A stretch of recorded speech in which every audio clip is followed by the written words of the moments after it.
Triple Impact Studio presents The Empty House by Algernon Blackwood. Certain houses, like certain persons, manage somehow to proclaim at once their character for evil. In the case of the latter, no particular feature need betray them. They may boast an open countenance and an ingenuous smile, and yet a little of their company leaves the unalterable conviction that there is something radically amiss with their being, that they are evil. Willy-nilly, they seem to communicate an atmosphere of secret and wicked thoughts, which makes those in their immediate neighborhood shrink from them as from a thing diseased. And, perhaps, with houses, the same principle is operative, and it is the aroma of evil deeds committed under a particular roof, long after the actual doers have passed away, that makes the goose-flesh come and the hair rise. Something of the original passion of the evil-doer, and of the horror felt by his victim, enters the heart of the innocent watcher, and he becomes suddenly conscious of tingling nerves, creeping skin, and a chilling of the blood. He is terror-stricken without apparent cause. There was manifestly nothing in the external appearance of this particular house to bear out the tales of the horror that was said to reign within. It was neither lonely nor unkempt.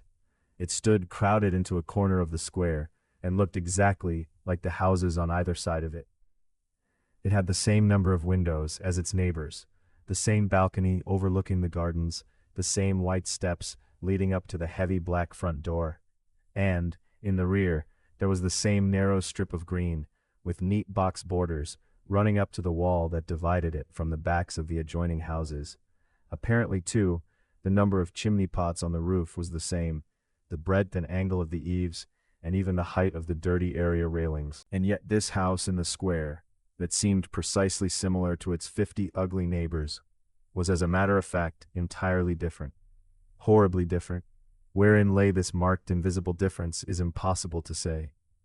It cannot be ascribed wholly to the imagination, because persons who had spent some time in the house, knowing nothing of the facts, had declared positively that certain rooms were so disagreeable they would rather die than enter them again, and that the atmosphere of the whole house produced in them symptoms of a genuine terror, while the series of innocent tenants who had tried to live in it and been forced to decamp at the shortest possible notice was indeed little less than a scandal in the town. When Shorthouse arrived to pay a week-end visit to his Aunt Julia in her little house on the seafront at the other end of the town, he found her charged to the brim with mystery and excitement.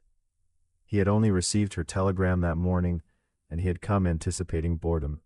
But the moment he touched her hand and kissed her apple-skin wrinkled cheek, he caught the first wave of her electrical condition. The impression deepened when he learned that there were to be no other visitors, and that he had been telegraphed for with a very special object. Something was in the wind, and the something would doubtless bear fruit. For this elderly spinster aunt, with a mania for psychical research, had brains as well as willpower, and by hook or by crook, she usually managed to accomplish her ends. The revelation was made soon after tea, when she sidled close up to him as they paced slowly along the seafront in the dusk. "I've got the keys," she announced in a delighted, yet half-awesome voice. "Got them till Monday." "The keys of the bathing machine, or?" he asked innocently, looking from the sea to the town. Nothing brought her so quickly to the point as feigning stupidity. "Neither," she whispered. "I've got the keys of the haunted house in the square, and I'm going there tonight." Shorthouse was conscious of the slightest possible tremor down his back. He dropped his teasing tone. Something in her voice and manner thrilled him. She was in earnest. "But you can't go alone," he began. "That's why I wired for you," she said with decision. He turned to look at her. The ugly, lined, enigmatical face was alive with excitement. There was the glow of genuine enthusiasm round it like a halo. The eyes shone. He caught another wave of her excitement, and a second tremor, more marked than the first. "Thanks, Aunt Julia," he said politely. "Thanks awfully. I should not dare to go quite alone," she went on, raising her voice. "But with you I should enjoy it immensely. You're afraid of nothing, I know." "Thanks so much," he said again. Is anything likely to happen?" "A great deal has happened," she whispered, "though it's been most cleverly hushed up. 3 tenants have come and gone in the last few months, and the house is said to be empty for good now." In spite of himself, Shorthouse became interested. His aunt was so very much in earnest. "The house is very old indeed," she went on, "and the story, an unpleasant one, dates a long way back. It has to do with a murder committed by a jealous stableman who had some affair with a servant in the house. One night he managed to secrete himself in the cellar, and when everyone was asleep, he crept upstairs to the servants' quarters, chased the girl down to the next landing, and before anyone could come to the rescue, threw her bodily over the banisters into the hall below. And the stableman was caught, I believe, and hanged for murder. But it all happened a century ago, and I've not been able to get more details of the story." Shorthouse now felt his interest thoroughly aroused, but though he was not particularly nervous for himself, he hesitated a little on his aunt's account. "On one condition," he said at length. "Nothing will prevent my going," she said firmly, "but I may as well hear your condition. That you guarantee your power of self-control if anything really horrible happens.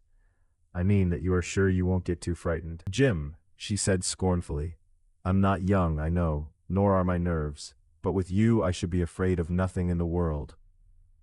This, of course, settled it, for Shorthouse had no pretensions to being other than a very ordinary young man, and an appeal to his vanity was irresistible.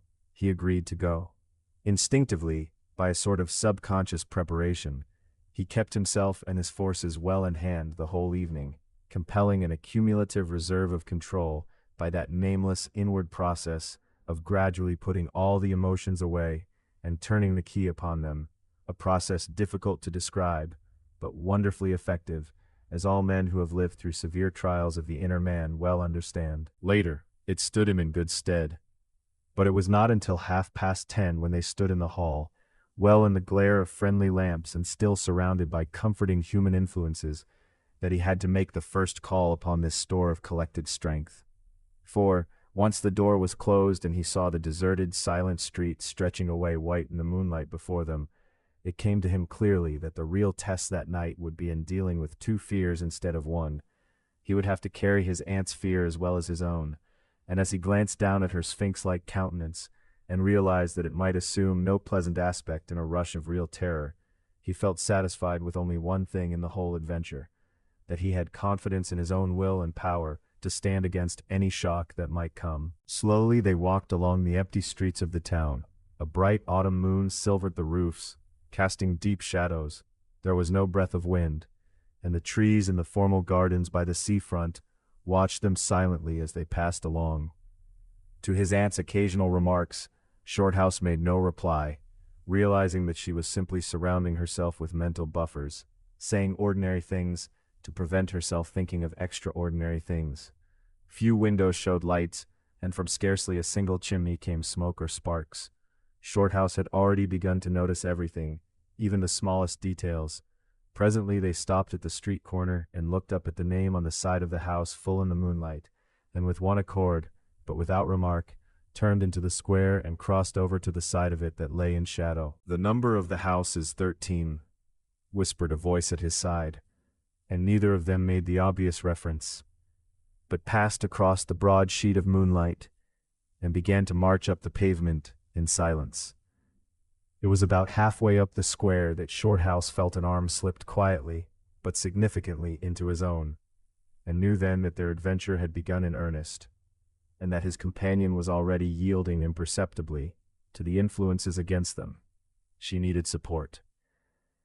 A few minutes later they stopped before a tall, narrow house that rose before them into the night, ugly in shape and painted a dingy white. Shutterless windows, without blinds, stared down upon them, shining here and there in the moonlight. There were weather streaks in the wall and cracks in the paint, and the balcony bulged out from the first floor a little unnaturally. But beyond this generally forlorn appearance of an unoccupied house, there was nothing at first sight to single out this particular mansion for the evil character it had most certainly acquired. Taking a look over their shoulders to make sure they had not been followed, they went boldly up the steps and stood against the huge black door that fronted them forbiddingly. But the first wave of nervousness was now upon them, and Shorthouse fumbled a long time with the key before he could fit it into the lock at all. For a moment, if truth were told, they both hoped it would not open, for they were a prey to various unpleasant emotions as they stood there on the threshold of their ghostly adventure. Shorthouse, shuffling with the key and hampered by the steady weight on his arm, certainly felt the solemnity of the moment. It was as if the whole world, for all experience seemed at that instant concentrated in his own consciousness, were listening to the grating noise of that key. A stray puff of wind, wandering down the empty street, woke a momentary rustling in the trees behind them. But otherwise this rattling of the key was the only sound audible. And at last it turned in the lock, and the heavy door swung open and revealed a yawning gulf of darkness beyond. With a last glance at the moonlit square, they passed quickly in, and the door slammed behind them with a roar that echoed prodigiously through empty halls and passages. But instantly, with the echoes, another sound made itself heard, and Aunt Julia leaned suddenly so heavily upon him that he had to take a step backwards to save himself from falling. A man had coughed close beside them, so close that it seemed they must have been actually by his side in the darkness. With the possibility of practical jokes in his mind, Shorthouse at once swung his heavy stick in the direction of the sound, but it met nothing more solid than air. He heard his aunt give a little gasp beside him. "There's someone here," she whispered. "I heard him." "Be quiet," he said sternly. It was nothing but the noise of the front door. "Oh, get a light, quick," she added, as her nephew, fumbling with a box of matches, opened it upside down, and let them all fall with a rattle onto the stone floor. The sound, however, was not repeated, and there was no evidence of retreating footsteps. In another minute they had a candle burning, using an empty end of a cigar case as a holder, and when the first flare had died down he held the impromptu lamp aloft and surveyed the scene. And it was dreary enough in all conscience, for there is nothing more desolate in all the abodes of men than an unfurnished house dimly lit, silent and forsaken, and yet tenanted by rumor with the memories of evil and violent histories. They were standing in a wide hallway. On their left was the open door of a spacious dining room, and in front the hall ran, ever narrowing, into a long, dark passage that led apparently to the top of the kitchen stairs. The broad, uncarpeted staircase rose in a suite before them, everywhere draped in shadows, except for a single spot about halfway up where the moonlight came in through the window and fell on a bright patch on the boards. This shaft of light shed a faint radiance above and below it, lending to the objects within its reach a misty outline that was infinitely more suggestive and ghostly than complete darkness. Filtered moonlight always seems to paint faces on the surrounding gloom, and as Shorthouse peered up into the well of darkness and thought of the countless empty rooms and passages in the upper part of the old house, he caught himself longing again for the safety of the moonlit square or the cozy, bright drawing room they had left an hour before. Then, realizing that these thoughts were dangerous, he thrust them away again and summoned all his energy for concentration on the present. "Aunt Julia," he said aloud, severely, "we must now go through the house, from top to bottom, and make a thorough search." The echoes of his voice died away slowly all over the building, and in the intense silence that followed, he turned to look at her. In the candlelight he saw that her face was already ghastly pale, but she dropped his arm for a moment and said in a whisper, stepping close in front of him, "I agree. We must be sure there's no one hiding. That's the first thing." She spoke with evident effort, and he looked at her with admiration. "You feel quite sure of yourself? It's not too late." "I think so," she whispered, her eyes shifting nervously toward the shadows behind. "Quite sure. Only one thing. You must never leave me alone for an instant." Everything, they felt, resented their intrusion. Watching them, as it were, with veiled eyes, whispers followed them. Shadows flitted noiselessly to right and left. Something seemed ever at their back, watching, waiting an opportunity to do them injury. There was the inevitable sense that operations which went on when the room was empty had been temporarily suspended till they were well out of the way again. The whole dark interior of the old building seemed to become a malignant presence that rose up, warning them to desist and mind their own business. Every moment, the strain on the nerves increased. Out of the gloomy dining room they passed through large folding doors into a sort of library or smoking room, wrapped equally in silence, darkness, and dust, and from this they regained the hall near the top of the back stairs. Here a pitch-black tunnel opened before them into the lower regions, and, it must be confessed, they hesitated, but only for a minute. With the worst of the night still to come, it was essential to turn from nothing. Aunt Julia stumbled at the top step of the dark descent, ill-lit by the flickering candle, and even Shorthouse felt at least half the decision go out of his legs. "Come on," he said peremptorily, and his voice ran on and lost itself in the dark, empty spaces below. "I'm coming," she faltered, catching his arm with unnecessary violence. They went a little unsteadily down the stone steps, a cold, damp air meeting them in the face, close and malodorous. The kitchen, into which the stairs led along a narrow passage, was large, with a lofty ceiling. Several doors opened out of it, some into cupboards with empty jars still standing on the shelves, and others into horrible little ghostly back offices, each colder and less inviting than the last. Black beetles scurried over the floor, and once, when they knocked against a deal table standing in a corner, something about the size of a cat jumped down with a rush and fled, scampering across the stone floor into the darkness. Everywhere there was a sense of recent occupation, an impression of sadness and gloom. Leaving the main kitchen, they next went towards the scullery.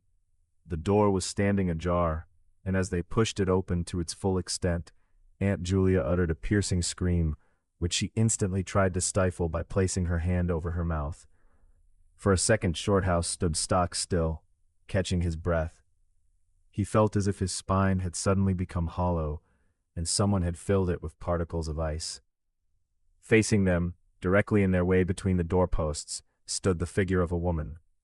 She had disheveled hair and wildly staring eyes, and her face was terrified and white as death. She stood there motionless for the space of a single second. Then the candle flickered, and she was gone, gone utterly, and the door framed nothing but empty darkness. "Only the beastly jumping candlelight," he said quickly, in a voice that sounded like someone else's and was only half under control. "Come on, Aunt. There's nothing there." He dragged her forward. With a clattering of feet and a great appearance of boldness they went on, but over his body the skin moved, as if crawling ants covered it, and he knew, by the weight on his arm, that he was supplying the force of locomotion for two. The scullery was cold, bare, and empty, more like a large prison cell than anything else. They went round it, tried the door into the yard, and the windows, but found them all fastened securely. His aunt moved beside him like a person in a dream. Her eyes were tightly shut, and she seemed merely to follow the pressure of his arm. Her courage filled him with amazement. At the same time he noticed that a certain odd change had come over her face, a change which somehow evaded his power of analysis. "There's nothing here, Auntie," he repeated aloud quickly. "Let's go upstairs and see the rest of the house. Then we'll choose a room to wait up in." She followed him obediently, keeping close to his side, and they locked the kitchen door behind them. It was a relief to get up again. In the hall there was more light than before, for the moon had traveled a little further down the stairs. Cautiously they began to go up into the dark vault of the upper house, the boards creaking under their weight. On the first floor they found the large double drawing rooms, a search of which revealed nothing. Here also was no sign of furniture or recent occupancy. Nothing but dust and neglect and shadows. They opened the big folding doors between front and back drawing rooms, and then came out again to the landing and went on upstairs. They had not gone up more than a dozen steps when they both simultaneously stopped to listen, looking into each other's eyes with a new apprehension across the flickering candle flame. From the room they had left hardly 10 seconds before came the sound of doors quietly closing. It was beyond all question.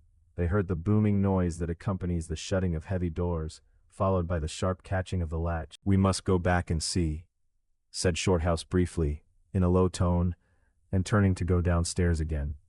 Somehow she managed to drag after him, her feet catching in her dress, her face livid. When they entered the front drawing room it was plain that the folding doors had been closed half a minute before. Without hesitation Shorthouse opened them. He almost expected to see someone facing him in the back room, but only darkness and cold air met him. They went through both rooms, finding nothing unusual. They tried in every way to make the doors close of themselves, but there was not wind enough even to set the candle flame flickering. The doors would not move without strong pressure. All was silent as the grave. Undeniably the rooms were utterly empty, and the house utterly still. "It's beginning," whispered a voice at his elbow which he hardly recognized as his aunt's. He nodded acquiescence, taking out his watch to note the time. It was 15 minutes before midnight.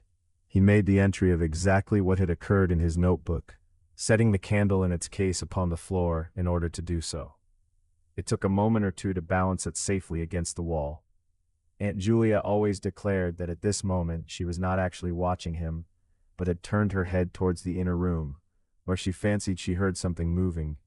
But, at any rate, both positively agreed that there came a sound of rushing feet, heavy and very swift, and the next instant the candle was out. But, to Shorthouse himself, had come more than this. And he has always thanked his fortunate stars that it came to him alone, and not to his aunt too. For, as he rose from the stooping position of balancing the candle, and before it was actually extinguished, a face thrust itself forward, so close to his own that he could almost have touched it with his lips. It was a face working with passion, a man's face, dark, with thick features, and angry, savage eyes. It belonged to a common man, and it was evil in its ordinary normal expression, no doubt.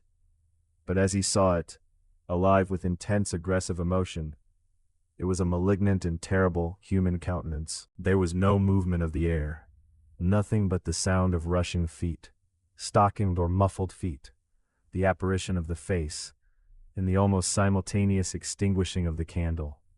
In spite of himself, Shorthouse uttered a little cry, nearly losing his balance as his aunt clung to him with her whole weight in one moment of real, uncontrollable terror. She made no sound, but simply seized him bodily. Fortunately, however, she had seen nothing, but had only heard the rushing feet, for her control returned almost at once, and he was able to disentangle himself and strike a match. The shadows ran away on all sides before the glare, and his aunt stooped down and groped for the cigar case with the precious candle. Then they discovered that the candle had not been blown out at all. It had been crushed out. The wick was pressed down into the wax, which was flattened as if by some smooth, heavy instrument. How his companion so quickly overcame her terror, Shorthouse never properly understood, but his admiration for her self-control increased tenfold, and at the same time served to feed his own dying flame, for which he was undeniably grateful. Equally inexplicable to him was the evidence of physical force they had just witnessed. He at once suppressed the memory of stories he had heard of physical mediums and their dangerous phenomena. For if these were true, and either his aunt or himself was unwittingly a physical medium, it meant that they were simply aiding to focus the forces of a haunted house, already charged to the brim. It was like walking with unprotected lamps among uncovered stores of gunpowder. So, with as little reflection as possible, he simply relit the candle and went up to the next floor. The arm in his trembled, it is true, and his own tread was often uncertain, but they went on with thoroughness, and after a search revealing nothing, they climbed the last flight of stairs to the top floor of all. Here they found a perfect nest of small servants' rooms, with broken pieces of furniture, dirty cane-bottomed chairs, chests of drawers, cracked mirrors, and decrepit bedsteads. The rooms had low sloping ceilings, already hung here and there with cobwebs, small windows, and badly plastered walls, a depressing and dismal region which they were glad to leave behind. It was on the stroke of midnight when they entered a small room on the third floor, close to the top of the stairs, and arranged to make themselves comfortable for the remainder of their adventure. It was absolutely bare, and was said to be the room then used as a clothes closet, into which the infuriated groom had chased his victim and finally caught her. Outside, across the narrow landing, began the stairs leading up to the floor above, and the servants' quarters, where they had just searched. In spite of the chilliness of the night, there was something in the air of this room that cried for an open window. But there was more than this. Shorthouse could only describe it by saying that he felt less master of himself here than in any other part of the house. There was something that acted directly on the nerves, tiring the resolution, enfeebling the will. He was conscious of this result before he had been in the room 5 minutes, and it was in the short time they stayed there that he suffered the wholesale depletion of his vital forces, which was, for himself, the chief horror of the whole experience. They put the candle on the floor of the cupboard, leaving the door a few inches ajar, so that there was no glare to confuse the eyes, and no shadow to shift about on walls and ceiling. Then they spread the cloak on the floor and sat down to wait, with their backs against the wall. Shorthouse was within 2 feet of the door onto the landing. His position commanded a good view of the main staircase leading down into the darkness, and also of the beginning of the servant stairs going to the floor above. The heavy stick lay beside him within easy reach. The moon was now high above the house. Through the open window, they could see the comforting stars, like friendly eyes watching in the sky. One by one, the clocks of the town struck midnight, and when the sounds died away, the deep silence of a windless night fell again over everything. Only the boom of the sea, far away and lugubrious, filled the air with hollow murmurs. Inside the house, the silence became awful. Awful, he thought, because any minute now it might be broken by sounds portending terror. The strain of waiting told more and more severely on the nerves. They talked in whispers when they talked at all, for their voices aloud sounded queer and unnatural. A chilliness not altogether due to the night air invaded the room and made them cold. The influences against them, whatever these might be, were slowly robbing them of self-confidence and the power of decisive action. Their forces were on the wane, and the possibility of real fear took on a new and terrible meaning. He began to tremble for the elderly woman by his side, whose pluck could hardly save her beyond a certain extent. He heard the blood singing in his veins. It sometimes seemed so loud that he fancied it prevented his hearing properly certain other sounds that were beginning very faintly to make themselves audible in the depths of the house. Every time he fastened his attention on these sounds, they instantly ceased. They certainly came no nearer. Yet he could not rid himself of the idea that movement was going on somewhere in the lower regions of the house. The drawing-room floor, where the doors had been so strangely closed, seemed too near. The sounds were further off than that. He thought of the great kitchen, with the scurrying black beetles, and of the dismal little scullery. But somehow or other, they did not seem to come from there either. Surely they were not outside the house. Then, suddenly, the truth flashed into his mind, and for the space of a minute, he felt as if his blood had stopped flowing and turned to ice. The sounds were not downstairs at all. They were upstairs, somewhere among those horrid, gloomy little servants' rooms, with their bits of broken furniture, low ceilings, and cramped windows. Upstairs where the victim had first been disturbed and stalked to her death. And the moment he discovered where the sounds were, he began to hear them more clearly.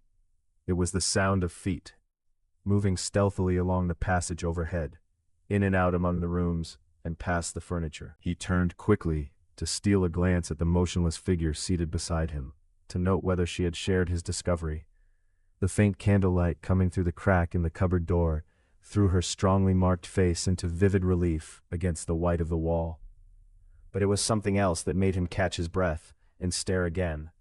An extraordinary something had come into her face and seemed to spread over her features like a mask.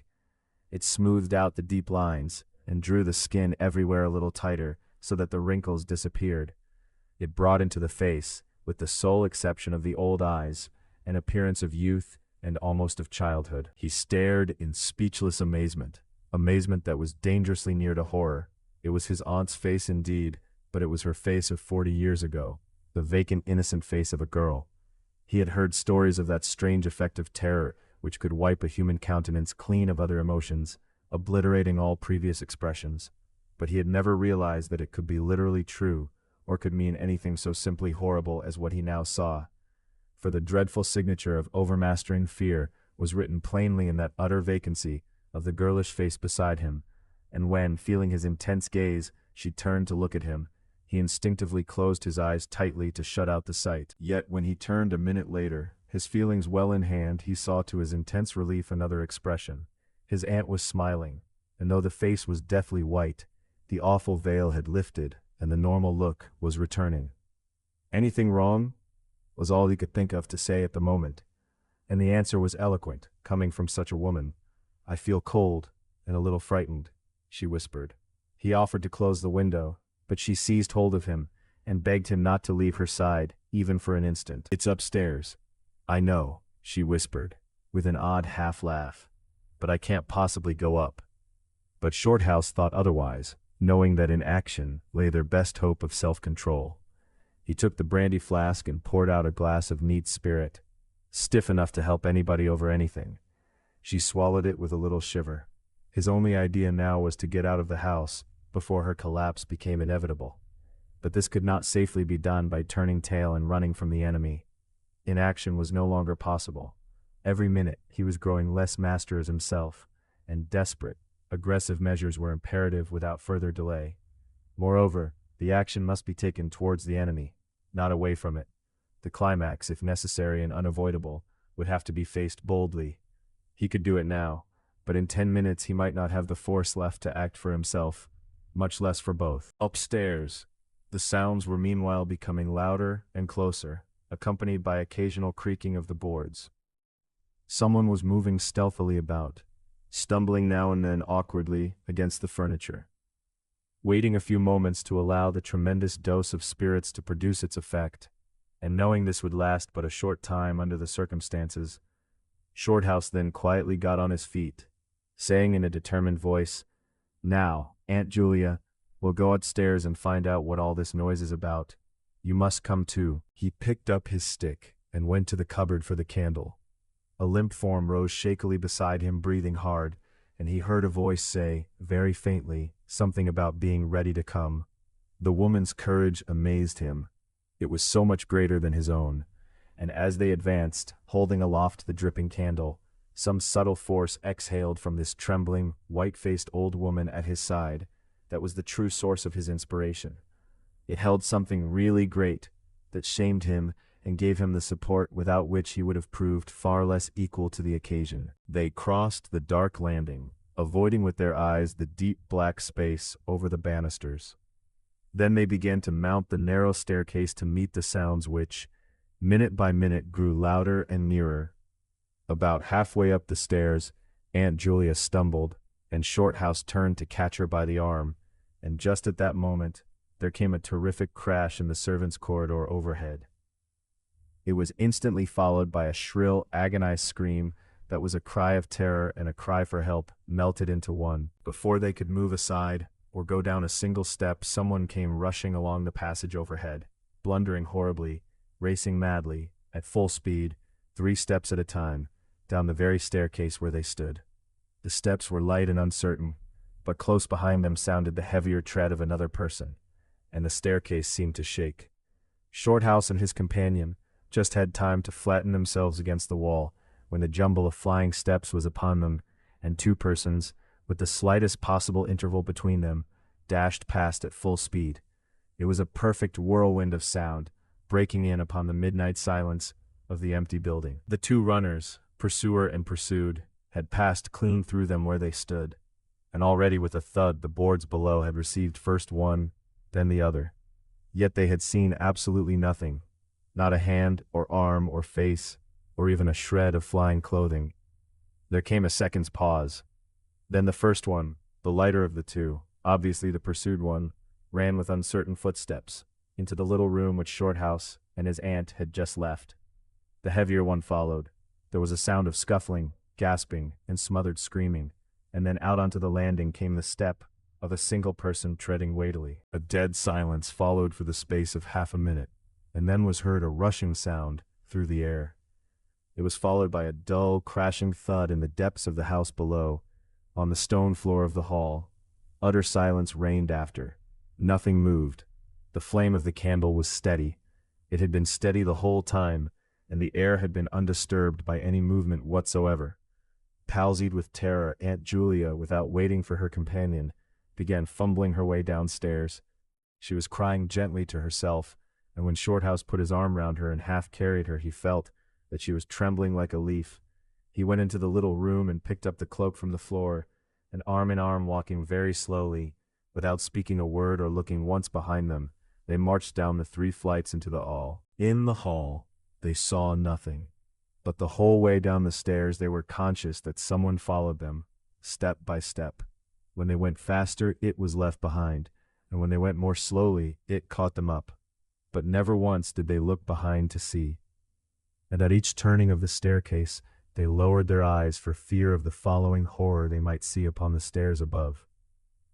With trembling hands, Shorthouse opened the front door, and they walked out into the moonlight and drew a deep breath of the cool night air blowing in from the sea. We hope you have enjoyed our production of The Empty House. Please follow our channel for more.